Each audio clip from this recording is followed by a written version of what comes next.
Chantez avec moi, je t'en,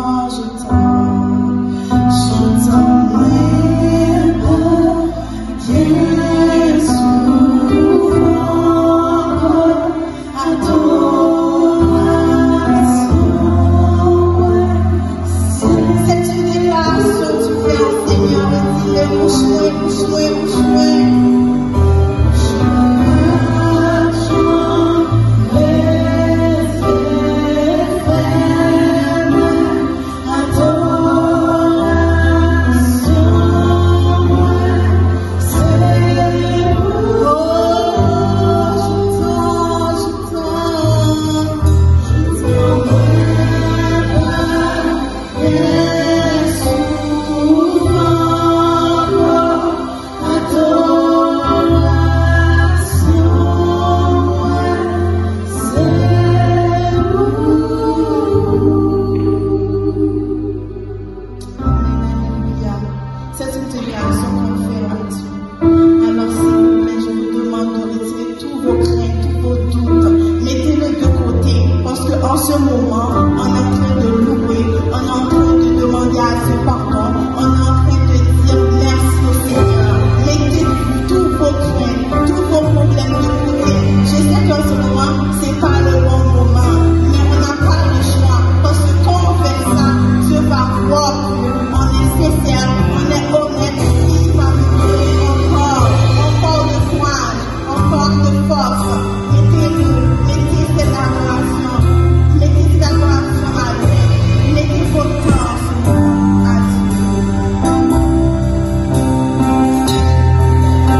ouvrons la parole, mes frères et sœurs.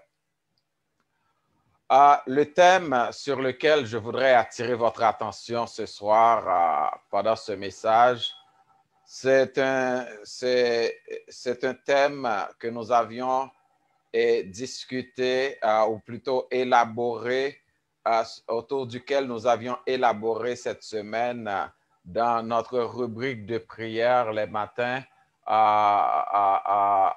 vers la traversée. Qui est ainsi stipulé, devenez des imitateurs de Dieu. Alors, quand je pensais à un message, un autre message, et c'était ce thème qui revient, qui vient et qui revient en boucle. Donc, j'ai compris que le Saint-Esprit voulait que c'est ce message que nous prêchions non seulement à l'Église, mais à vous qui nous écoutez via les plateformes différentes sur lesquelles nous émettons en ce moment. Le verset de base de la prédication se trouve en Éphésiens chapitre 5, le verset 1er, qui est ainsi stipulé. Devenez donc les imitateurs de Dieu comme des enfants bien-aimés. Devenez donc des imitateurs de Dieu comme des enfants bien-aimés. Deux choses qui doivent attirer notre attention dans ce verset. D'abord, c'est le verbe devenir. Le verbe devenir implique qu'il y a un processus. On devient quelque chose en partant par un point pour arriver à un point. Donc, depuis le jour que nous avions accepté Jésus-Christ comme notre Seigneur et Sauveur Jésus-Christ, nous sommes devenus des enfants de Dieu. Et en tant qu'enfants de Dieu, et remarquez, c'est l'autre chose qui est important pour nous dans ce texte, on n'est pas n'importe quel enfant, on est des enfants bien-aimés. Des enfants bien-aimés. Et quand on parle d'un enfant bien-aimé, il y a toute une profondeur, il y a toute une largeur, il y a toute une immensité dans cet amour. Et on verra ça tout à l'heure. Mais revenons au fait que nous sommes appelés à devenir des enfants et des imitateurs de Dieu. Plusieurs textes de la Bible, de la parole de Dieu, nous montrent l'étendue de cet amour. Cet amour dont Dieu fait montre à notre endroit, nous qui sommes appelés des enfants bien-aimés. Regardons quelques-uns de ces textes. D'ailleurs, il y a un de ces textes que vous connaissez très bien et je n'ai même pas encore prononcé le texte. Je suis sûr et certain que vous savez exactement de quel texte il est question. Et laissez-moi juste faire un test pour voir si les gens qui sont sur la ligne peuvent me dire quel texte il est question qui parle de l'étendue de l'amour de Dieu. Et c'est à quelqu'un qui peut juste me dire ce texte sans l'avoir cité.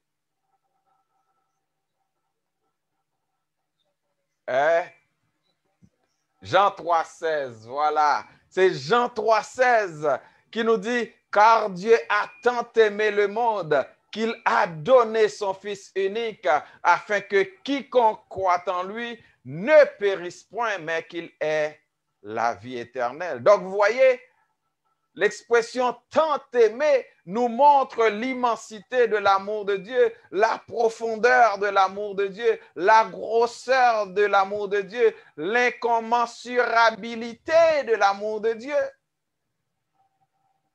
Et nous avons un autre texte dans 1 Jean chapitre 4, les versets 9 et 10 qui nous dit « L'amour de Dieu a été manifesté envers nous en ce que Dieu a envoyé son Fils unique dans le monde afin que nous vivions par lui. Et cet amour consiste non point en ce que nous avions aimé Dieu, mais en ce qu'il nous a aimés et a envoyé son Fils comme victime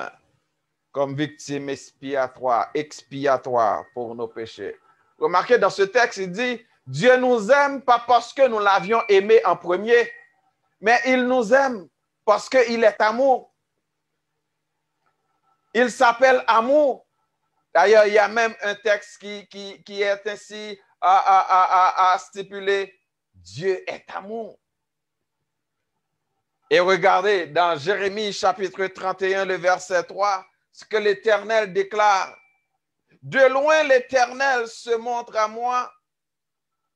Je t'aime d'un amour éternel. C'est pourquoi je te conserve ma bonté. Donc, l'amour de Dieu est éternel. L'amour de Dieu est non seulement fond, est non seulement haut, est non seulement large, mais l'amour de Dieu est éternel.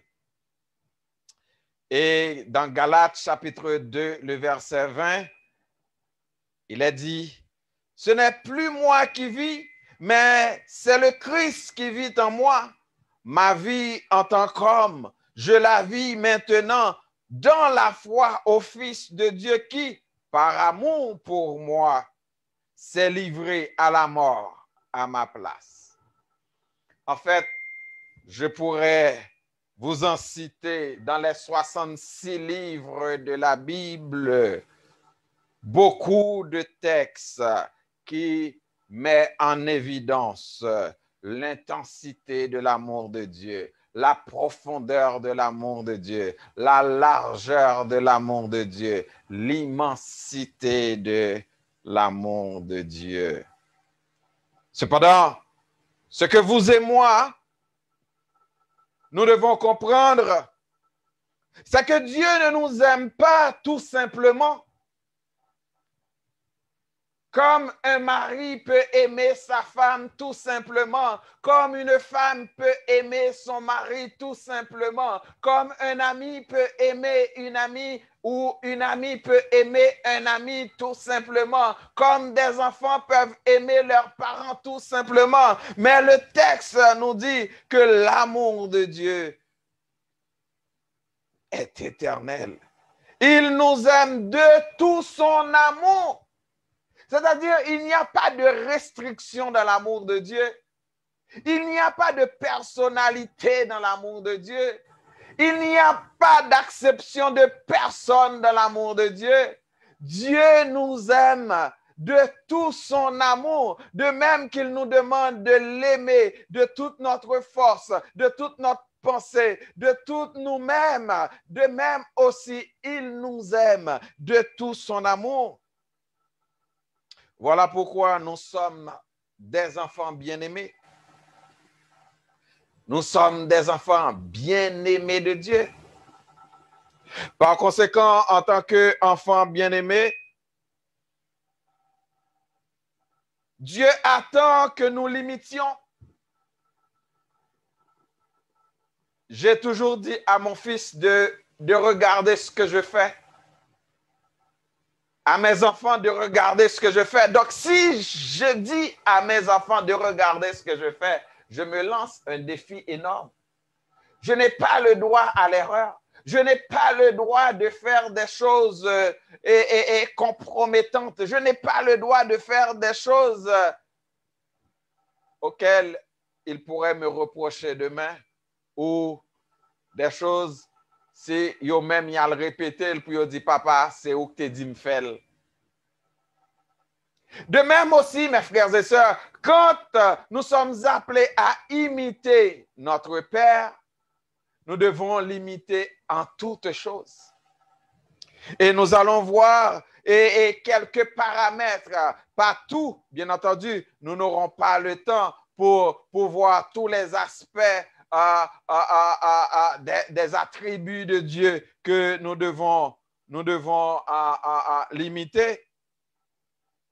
Mais comme nous l'avions dit cette semaine, laissez-moi vous rappeler certains attributs de Dieu que nous devons imiter, afin que nous puissions ressembler à lui.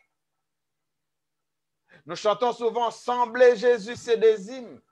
l'aime seul, l'aime pas mi moun. Sembler Jésus dans toute vie, moins vle sembler Jésus. Alors pour sembler Jésus dans toute vie, pour sembler Jésus dans comportement, pour sembler Jésus dans attitude, pour sembler Jésus dans conduite, mais quelques aspects qu'on doit imiter. D'abord, nous avons besoin d'imiter dans l'amour. Et nous sommes regardés dans plusieurs textes que nous sommes cités plus haut, des textes qui nous montrent l'immensité de l'amour de Dieu pour nous. Mais nous pouvons réaliser que l'amour de Dieu est non seulement immense, au point que sa hauteur, sa largeur, sa profondeur dépasse l'imagination des anges, l'imagination des hommes. Mais cet amour aussi est éternel. Cet amour aussi est éternel, mes frères et sœurs, au point que nous avons l'assurance, comme nous dit l'apôtre Paul dans Romains chapitre 8, les versets 38 et 39. Nous avons cette assurance que, c'est pour vous dire combien cet amour est éternel, cet amour est immense, cet amour est profond. Nous avons cette assurance que ni la mort, ni la vie, ni les anges, ni les dominations, ni les choses présentes, ni les choses à venir, ni la puissance, ni la hauteur, ni la profondeur, ni aucune autre créature ne pourra nous séparer de l'amour de Dieu manifesté en Jésus-Christ, notre Seigneur. Donc voilà, mes frères et sœurs, l'amour, mon Dieu, puis grand passé, toute sa langue, mon ange cap dit, l'aller plus loin par ses étoiles, lui joindre monde pour te sauver. Et parmi moun sa yo, c'est vous-même, c'est moi-même, nous qui autrefois étions errants, perdus dans ce monde fou, dans ce monde de confusion. Mais Dieu a envoyé son Fils à cause de son amour, qui est venu nous chercher là où nous étions perdus. Il nous a retrouvés. Et nous qui n'avions pas le droit de citer, aujourd'hui nous sommes appelés enfants de Dieu. Nous sommes appelés héritiers de Dieu. Nous sommes appelés co-héritiers de Christ. Alléluia. Oh, béni soit l'Éternel pour cet amour Béni soit l'Éternel pour cet amour, ô combien incommensurable. Alors, l'apôtre Paul, dans plusieurs de ses textes, nous exhorte en vue d'imiter Dieu dans son amour. Il nous dit de marcher dans cet amour. Il nous dit de vivre dans cet amour. Il nous dit d'être enraciné dans cet amour. Vivre dans l'amour. Marcher dans l'amour. Être enraciné dans l'amour. Et il poursuit pour dire au verset 2 de Éphésiens chapitre 5, vivre dans cet amour, marcher dans cet amour, enraciné dans cet amour, en suivant l'exemple. Alléluia. En suivant l'exemple de Christ. Je dis à mes frères et sœurs, nous imiter en pile vedette. Nous imiter en pile et chanteurs. Nous imiter en pile joueurs, footballeurs. Nous imiter en pile hommes politiques. Nous imiter tout le monde. Nous imiter au point que nous habiller même gens avec eux. Nous comporter nous même gens avec eux. Nous marcher même gens ensemble avec eux. Nous habiller même gens ensemble avec eux. Mais en tant que chrétiens, mes meilleurs modèles pour nous prendre comme exemple, Jésus-Christ. C'est lui-même que nous devons imiter. Vous jeunes, c'est Christ que vous devez imiter. Vous adultes, c'est Christ que vous devez imiter. Vous vieillards, c'est Christ que vous devez imiter. Parce que c'est leur imiter Christ, leur marcher à l'exemple de Christ. Laissez-ça sous bonne voie, ou sous bon chemin. Il dit, je suis le chemin, la vérité et la vie. Nul ne vient au Père que par moi. C'est Christ que nous devons imiter, pas un homme politique, pas une vedette, pas je ne sais qui. Imiter le Seigneur.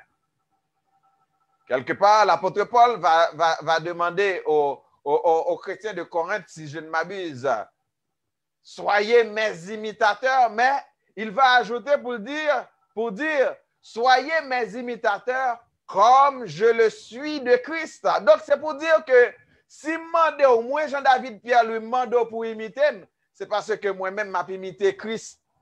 Donc, si vous m'a marché même avec Christ, marché même avec. Si vous m'a fait ça Christ mandé, fait même avec. Lorsque nous disons d'imiter Christ dans son amour, d'imiter Christ dans son amour, de vivre dans l'amour de Christ, de marcher dans l'amour de Christ, d'être enraciné dans l'amour de Christ. Rappelez-vous que Christ vous a demandé d'aimer. Je ne pense pas que je devrais vous en parler. Vous parler de l'amour de Dieu ce matin. Je ne pense pas que je devrais vous parler de l'amour que vous devriez avoir pour votre prochain ce matin. Car si vous êtes réellement né de Dieu, écoutez ça, c'est que vous connaissez aussi l'amour de Dieu. Cet amour qui consiste à marcher selon ses commandements. Et c'est là le commandement dans lequel vous devez marcher comme vous aviez appris dès le commencement. Qu'est-ce que vous aviez appris dès le commencement? Aimer Dieu de tout ton cœur, de toute ton âme, de toute ta force et de toute ta pensée. Et voici le second commandement qui lui est semblable. Aimer ton prochain comme toi-même. Donc, mes frères et sœurs, de même que Dieu nous aime de tout son amour, nous aussi, si nous disons être de Dieu, être enfants de Dieu, et nous sommes des enfants bien-aimés de Dieu, nous devons imiter Dieu dans son amour. Nous devons par conséquent aimer nos prochains autant que Dieu nous aime. Aimer, et cet amour va au-delà de ceux qui sont dans notre cercle. Cet amour va au-delà de ceux qui se trouvent dans notre bulle. Jésus-Christ va déclarer que cet amour va jusqu'aux ennemis en nous disant « Aimez vos ennemis et faites du bien à ceux qui vous haïssent. » Mes frères et sœurs, ces jours-ci, vous avez entendu beaucoup de messages sur le fait d'aimer. Et je pense que l'amour, c'est l'essentiel. C'est l'attribut essentiel de Dieu. Et puisque nous sommes de Dieu et Dieu habite en nous, ça devrait être l'essentiel dans nos vies. Le Seigneur est en train de nous préparer à quelque chose. Donc, portez une attention particulière aux messages de Dieu et dans ces derniers temps. Des messages d'exhortation, des messages qui doivent faire partie de nos quotidiens. En conséquent, comme enfants bien-aimés de Dieu, si nous voulons réellement ressembler à notre Père céleste, nous devons l'imiter dans son amour. Deuxième attribut de Dieu que nous devons imiter comme étant des enfants bien-aimés, c'est de l'imiter dans sa sainteté. De l'imiter dans sa sainteté. Étant qu'enfants bien-aimés, nous sommes appelés à imiter notre Père céleste dans sa sainteté. Il est écrit dans Lévitique 19, verset 2, « Parle à toute l'assemblée des enfants d'Israël et tu leur diras, soyez saints car je suis saint, moi l'Éternel, votre Dieu. » Écoutez, mes frères et sœurs, aujourd'hui ce message s'adresse à l'Église, particulièrement à l'Église évangélique du Renouveau, particulièrement à vous qui nous écoutez ce matin. Vous avez la possibilité d'écouter ce message. Donc, ce message s'adresse à vous aujourd'hui. Oh, soyez saints, dit l'Éternel, car je suis saint, moi, l'Éternel, votre Dieu. Soyez saints, car je suis saint. Oh, dans Matthieu chapitre, dans 1 Pierre chapitre 2, le verset 9, la parole de Dieu nous dit, par la bouche de l'apôtre Pierre, nous comprenons pourquoi nous devons être saints comme notre Père céleste est saint. Il dit dans ce verset, parce que vous êtes un peuple, une race élue, vous êtes un sacerdoce royal, vous êtes une nation sainte, vous êtes un peuple acquis. Voilà pourquoi nous devons imiter le Seigneur dans sa perfection. Nous devons imiter le Seigneur dans sa sainteté. Soyez donc parfaits, nous dit Jésus dans Matthieu chapitre 5, verset 48. Soyez donc parfaits comme votre Père céleste est parfait. Jésus qui déclare ça. Soyez donc parfaits comme votre Père céleste est parfait. Or, comme dans ce texte, c'est une conjonction de comparaison. Une conjonction de comparaison qui signifie de la même manière que. Donc, si nous voulons paraphraser la phrase, la demande, l'exhortation de Jésus ici, on dirait ceci: soyez donc parfaits de la même manière que votre Père céleste est parfait. Donc, mes frères et sœurs bien-aimés dans le Seigneur, de la même manière que notre Père céleste est saint, de la même manière que notre Père céleste est parfait, de la même manière que notre Père céleste est saint, vous et moi, nous devons être saints, nous devons être parfaits. Dans Lévitique 11, 44, Moïse, l'Éternel avait parlé à Moïse et il disait: car je suis l'Éternel, votre Dieu. Vous vous sanctifiez et vous serez saints, car je suis saint. Aujourd'hui, en 2021, Jésus est en train de vous dire: je suis à la porte. Je reviens bientôt chercher mon église. Mon église, c'est toi. Mon église n'est pas un espace. Mon église n'est pas un local. Mon église, c'est toi. Alors, l'église de Jésus-Christ, soyez saints. Soyez saints. L'Éternel vous dit: je suis l'Éternel, votre Dieu. Vous devez vous sanctifier parce que c'est moun qui sanctifié qui a rentré dans le ciel là.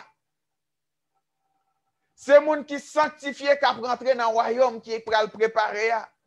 Vous devez vous sanctifier. Nous devons nous sanctifier, mes frères et sœurs. Jeunes, sanctifiez-vous. Adultes, sanctifiez-vous. Enfants, sanctifiez-vous. Parce que le Dieu que nous servons est saint. Le Dieu que nous servons est saint. Donc, de la même manière que nous sommes appelés à imiter notre Père céleste dans son amour, de la même façon que nous sommes appelés à imiter le Seigneur dans sa sainteté, nous sommes aussi appelés à imiter le Seigneur dans sa miséricorde.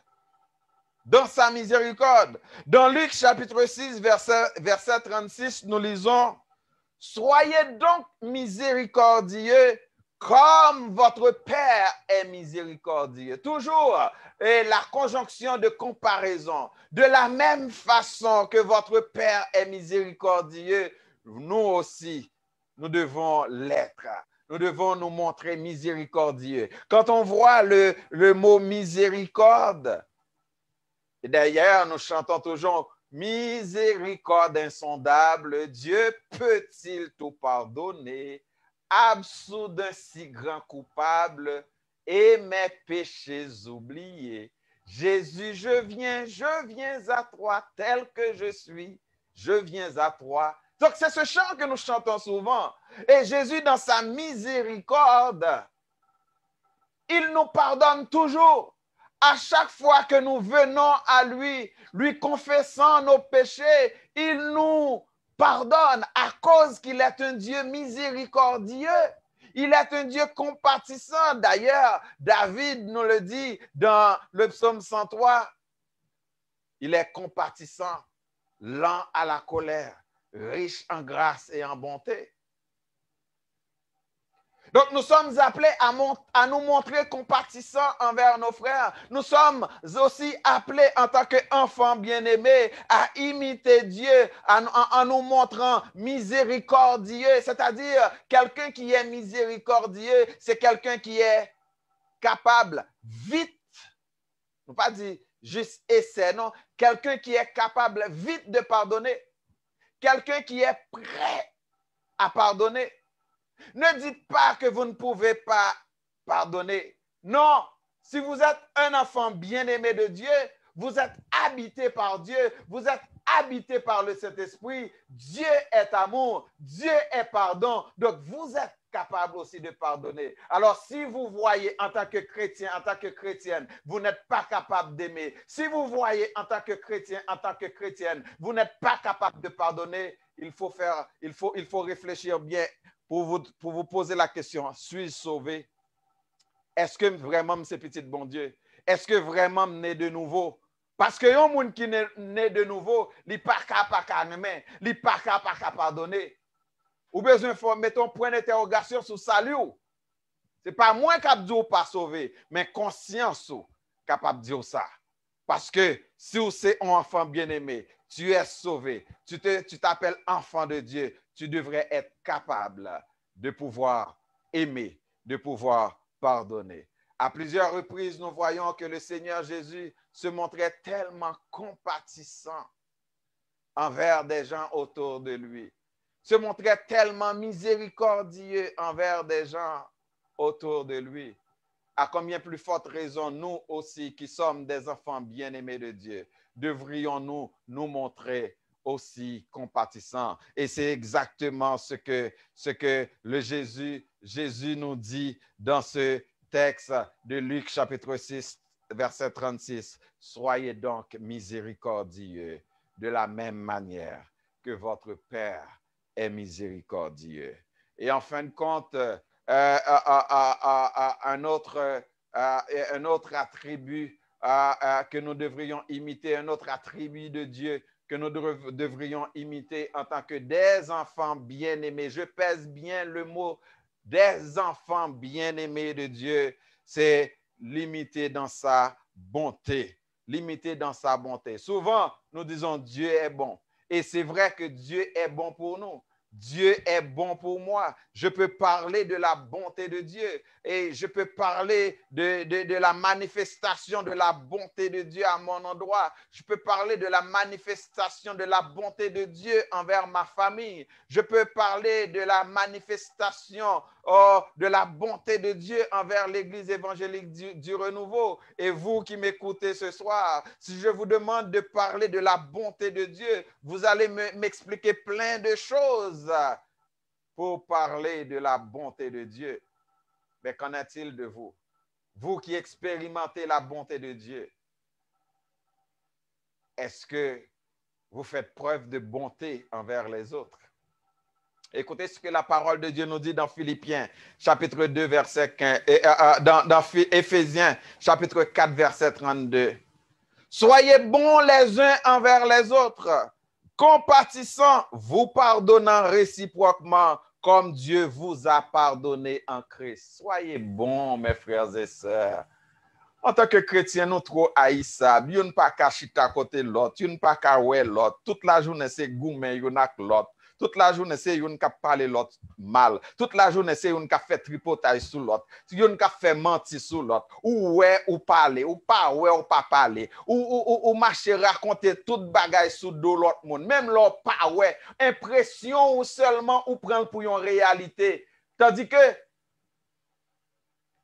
nous trop pas bon en tant que monde qui dit nous c'est chrétien. On nous fait preuve de bonté, non? On nous fait preuve de bonté pour nous marcher ensemble, l'un avec l'autre. Il dit, soyez bons les uns envers les autres, compatissant, vous pardonnant réciproquement. Vous voyez, la conjonction de comparaison est encore là. Comme Dieu vous a pardonné en Christ, de la même façon. Toute la journée, on dit, bon Dieu, pardonnez, ou pardonnez, et puis ou même, ou pas qu'à pardonner. C'est pas drôle, ça. On nous fait preuve de bonté, l'un avec l'autre. Si nous, c'est petit, bien-aimé, bon Dieu, on nous imite. Et raison, mes frères et sœurs, pour que nous imitions bon Dieu dans l'amour. Raison pour que nous imitions bon Dieu dans sainteté. Raison pour que nous imitions bon Dieu dans miséricorde. Raison pour que nous imitions bon Dieu dans bonté. Nous joignons dans Philippiens chapitre 2 verset 15 qui dit, c'est afin que vous soyez irréprochables et purs, des enfants de Dieu irrépréhensibles au milieu d'une génération perverse et corrompue, parmi laquelle vous brillez comme des flambeaux dans le monde. Voilà la raison, mes frères et sœurs, que vous et moi, la raison pour laquelle vous et moi, nous devons imiter notre Dieu dans son amour, dans sa sainteté, dans sa perfection, dans sa miséricorde, dans sa bonté. C'est pour que nous capables de venir comme des enfants irrépréhensibles, comme des enfants irréprochables.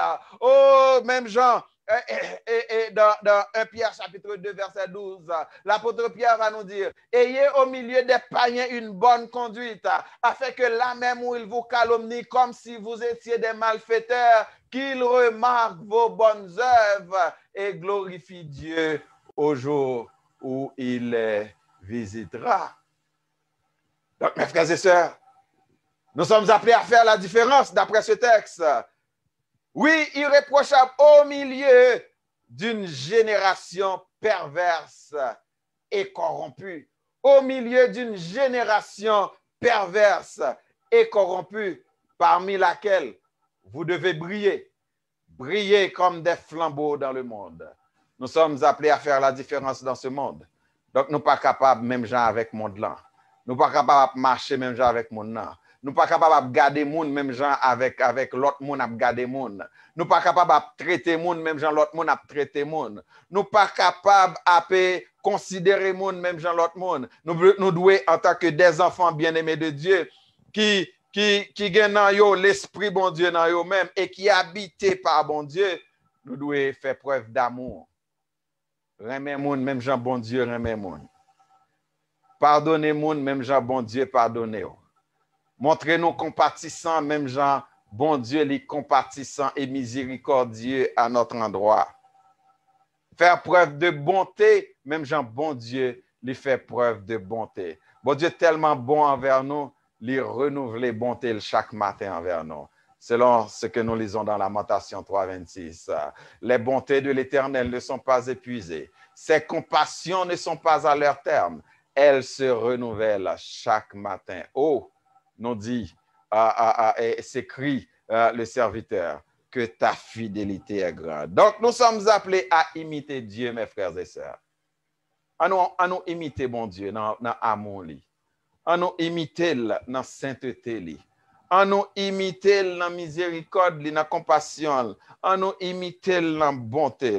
Pour que nous soyons capables de venir des enfants irréprochables et purs. Des enfants de Dieu irrépréhensibles au milieu de cette nation mauvaise, immorale, corrompue, perverse. Dans cette nation, nous sommes appelés à vivre comme lumière. Alors, imitons le Seigneur. Devenons des imitateurs de Dieu, comme des enfants bien-aimés. Qu'il en soit ainsi. Que Dieu vous bénisse et vous fasse la grâce.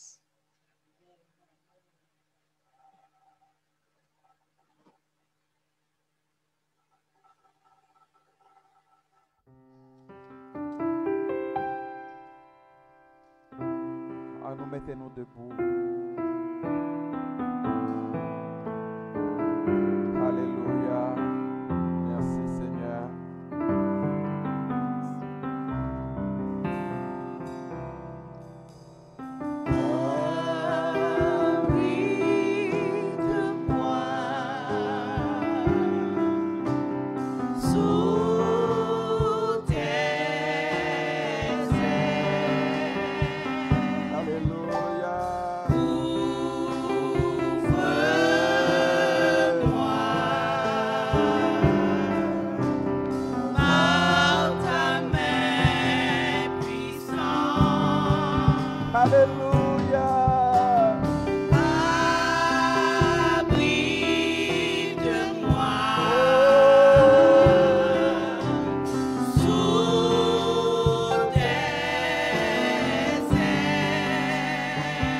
Ouvre-moi.